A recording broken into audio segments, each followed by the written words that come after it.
What is going on, guys? Welcome to today's video. I know it's been a long time since I posted, but today's video we are actually going to be installing a radio in our 03 Honda CR-V here. But before we start this video, please hit that like button and please subscribe for more videos. So for today's video, we're going to be installing our JVC KWX840. It is a double DIN style radio. It was like $94. And then we're going to be doing our Serwin Vega component speakers for the front. And we are going to be installing an amp as well with it. What you're going to need is just your harness adapter. You're going to need some crimps, some cutters, standard screwdriver, some wires if you're doing an amp with it, just some crimp connectors, some zip ties. Obviously, you're going to need a double DIN adapter, some extra RCAs if you're running 2 amps, and then your amp kit, and then some electric tape. All right, what you're going to want to do first is you're going to want to remove your door panel first. There's going to be the actual door handle. It's going to have 2 screws here. Then you're going to actually have your handle there. You're just going to take the it's actually a piece of plastic in the back. You're just going to it's going to be like this. You're just going to pull it back and then pop that rod up. You're going to have to be careful with that plastic because it is brittle. It will break easily. Then there's just this clips. You just pretty much separate the door panel. You just kind of pull it. Some clips do stay sometimes, but that's fine. You can just put them right back. Yeah, I'm doing this part first because I am putting different speakers in here and don't want to be having this all apart, which is kind of weird because I've never seen a speaker like this before, so I'm assuming it just pops out. I'm going to have to figure that out. Alright, so what you're going to want to do is you're going to want to kind of just pull it right up and then pull it towards you, and it comes out. It actually has a clip right here on the top, so it's going to sound like you broke something, but you didn't. It's just a clip popping out of place. Don't pull on it right away because there is 2 plastic tabs in case you do want to just go back to the factory speaker. Yeah, you're just going to have to be careful with it. But I'm not going back to factory speaker. I'm actually putting component speakers in.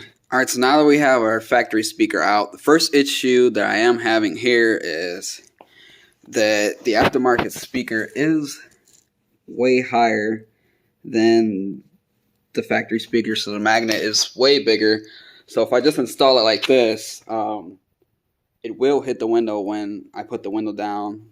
They do make wooden spacers for this. But I do not have any of those, so what I'm going to do is, since I'm not going to be using this factory paper speaker anymore, I'm actually going to cut all this out and then kind of just make my own spacer with the plastic they have here. It should be pretty easy. Alright, so now that that's cut out, now that this magnet from the factory speaker is cut out now, it's going to look something like this. Obviously, I'm just going to clean these up real quick so they're flush. I did leave this up there so I can snap the factory speaker case back in. So it's pretty much going to be something like this. So I'm going to actually bolt this speaker up to this bracket. It's going to be kind of something like that. Does actually fit pretty good. The speaker doesn't hit the plastic or anything like that. Yeah, so going to actually clean this up real quick and then we'll resume from there. So after it's installed, it's going to look something like this. You're going to want to connect your wires, get your screws in. Actually, I only got 2 screws in. It's actually in there really, really sturdy. Doesn't fit 100%. So what I did was I got the bottom screw in straight, and then I got this top screw in kind of at an angle just a little bit. So the whole thing is flush on the whole bracket. So I already shook it, you know, played a little music through the speaker just to make sure it didn't vibrate or anything like that. It's all good to go. I got a little bit of insulation underneath right here, right around the speaker, right inside there. There is some from the factory on the bottom, which is cool, which will keep the vibration down from the door. And then what you're going to want to do when you're going to splice one of these wires right here, obviously the the green one with the black line is ground, and just the green one is your positive. You're going to see 4 wires here. There's actually a wire going to the tweeters, but really doesn't matter because they're both crimped right inside this bracket together, so it doesn't matter. You can just cut either or.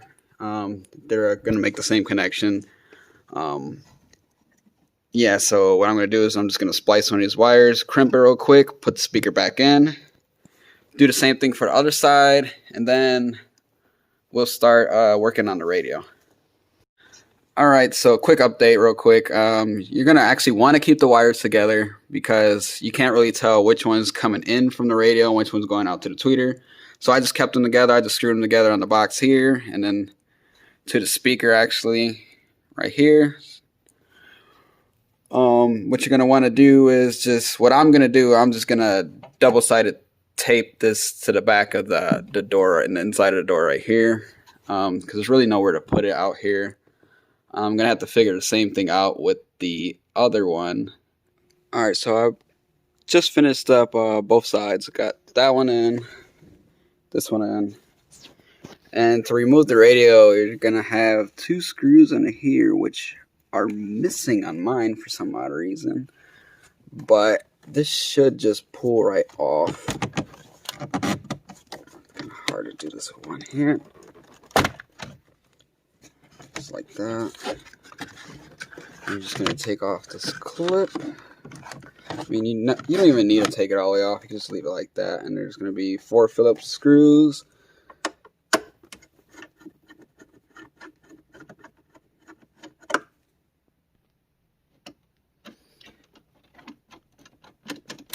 Looks like somebody tried to pry this radio out before.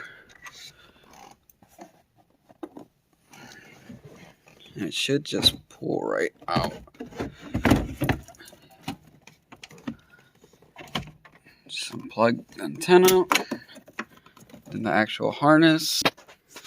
After you take that out, what I actually like to do before I even wire up the radio first is I like to get the little harness adapter and make sure it fits before even getting started, because that'll be a headache. Alright, which it does fit perfectly fine.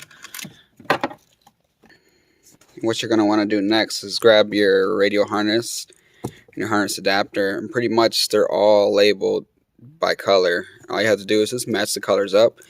I'm going to get this all connected off camera real quick, and then we'll go to installing this. But first, after I get this all wired up, I'm going to make sure the radio works. I'm going to plug in the radio, make sure it works. And then, since I am running an amp, I'm going to run all my RCA cables and everything up here before I even get started putting this all the way in. Alright, so after you test fit your radio, get all your wires ran. I got all my wires ran. I didn't show it because it's pretty straightforward, but it's kind of complicated on this car too at the same time. But yeah, I got all my amp wires ran already. So what I like to do before I finish up, I like to zip tie all the wires together. So I got mine zip tied all up. Now I'm about to put the radio in. Okay, once you got it installed, you're just going to want to put those 4 screws back in. I've been having a really hard time getting this in here just because the adapter bracket that I got just is really junky quality. I had to modify this thing so much already. It still doesn't fit right, but I'm going to try to get it fit right. Alright, so now we finally got it going after taking it out and putting it back in 6 more times because I thought there was something wrong with the wiring. When it actually turned out to be a fuse for the interior lights that actually never worked, and I never knew what it was. But I found the fuse for it, and boom, now the radio works. It's weird because the factory radio always worked, but as soon as I put an aftermarket one in, it didn't work. I don't understand.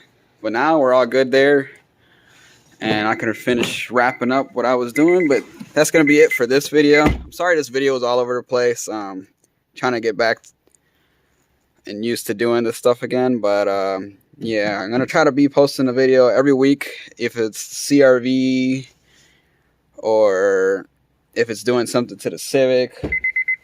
I do have an S2000 now, but I'm not really gonna be doing anything to that till probably summer. So gonna be doing some rust repair in the summertime for the CRV. Just got a little bit of surface rust right there and on the other side, but other than that, not too bad in the snow. Works pretty good. But that's going to be it for this video. Please like, share, and subscribe. I We'll be posting a video next week. Thanks for watching.